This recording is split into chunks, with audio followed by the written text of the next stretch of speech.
tunapata picha halisi katika vitabu vingine vinavyosadikisha uwepo wa Mwenyezi Mungu na jinsi alivyojifunua kupitia Mtume Muhammad sallallahu alaihi wasallam.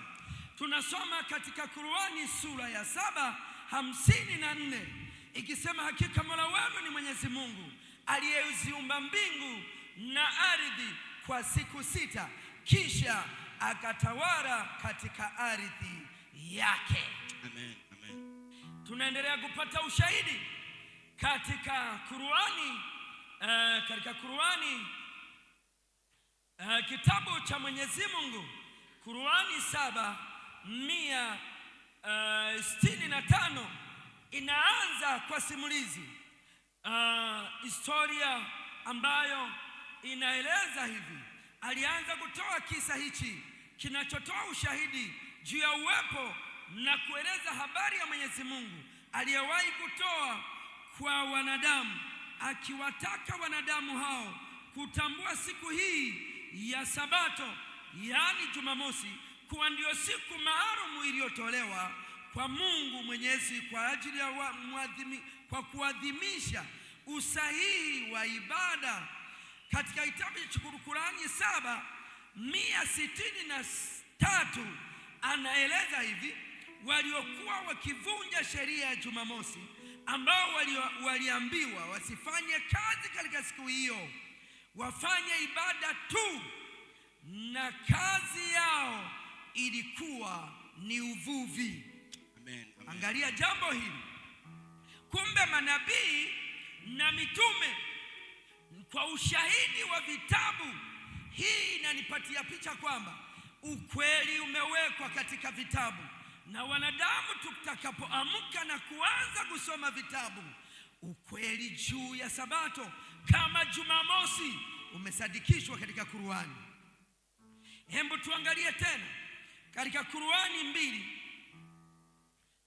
2:65, wahi wa Mwenyezi Mungu unasema, kwa yakini mmekwisha kujua habari za wale walioasi miongoni mwenu katika amri ya kuheshimu Jumamosi, basi tukawaambia kuweni manyani wadharirifu.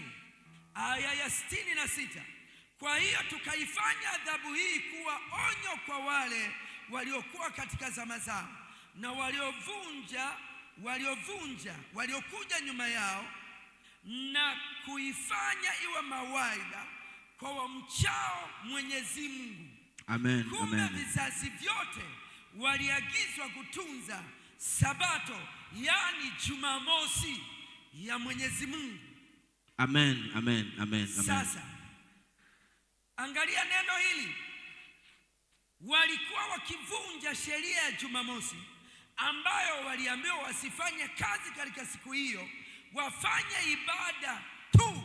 Ulimwengu mzima unaalikwa kutunza Sabato ya Mwenyezi Mungu, na Mtume Muhammad aliwaambia umati au watu wake ya kwamba ni muda wa kufahamu na kujua ya kuwa Qur'ani nayo hutambua Sabato kama pumziko ama ibada kwa wanadamu wanaomcha Mwenyezi Mungu. Bwana Yesu asifiwe. Yeremia 6:16 neno la Mungu linasema, Bwana asema hivi, simameni katika njia kuu mkaone, mkaulize habari za mapito ya zamani. Iwapi njia iliyo njema, mkaende katika njia hiyo, nani mtajipatia raha katika nafsi zenu. Lakini walisema, hatutaki kwenda katika njia hii. Neno la Mungu linasema ya kwamba simameni mkatazame mapito ya zamani, vitabu vitakatifu ambavyo Mungu mwenyewe aliandika kwa pumzi yake mwenyewe kupitia utakatifu wake, na amri 10 za Mungu kama itoshi, yeye mwenyewe akaandika kwa mkono wake mwenyewe.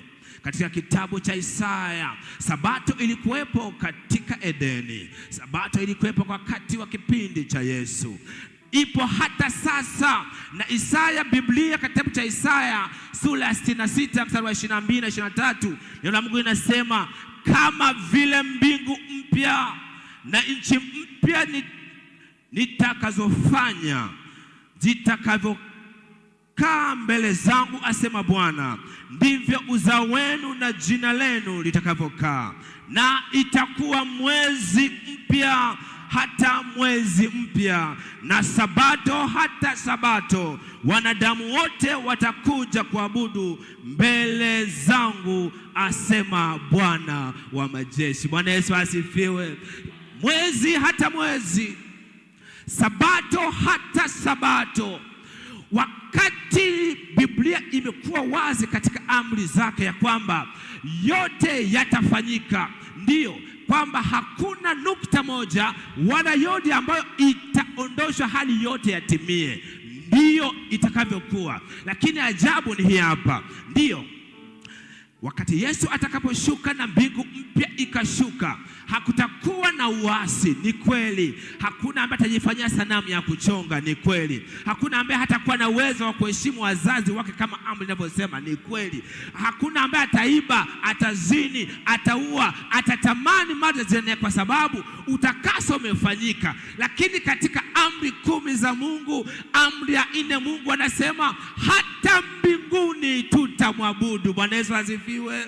Hata mbinguni itadumu vizazi na vizazi. Na hivyo jioni ya leo, wewe ambaye unafuatilia matangazo haya popote ulipo, kutoka Omani, kutoka Sudan, kutoka Kenya, popote katika dunia hii, Yesu Mungu jioni ya leo anatuita, anaita watu wake, anasema rudieni mapito yake. Sabato ni ishara ya ukombozi, sabato ni utakaso, sabato ni pumziko lake, sabato ni siku ya Bwana yeye mwenyewe kwa mkono wake aliagiza, na itadumu milele zote. Wangapi jioni leo wanasema ya kwamba wanatamani siku moja, wanatamani hata mbinguni wakaabudu Mungu katika sabato? Punga mkono pamoja nami.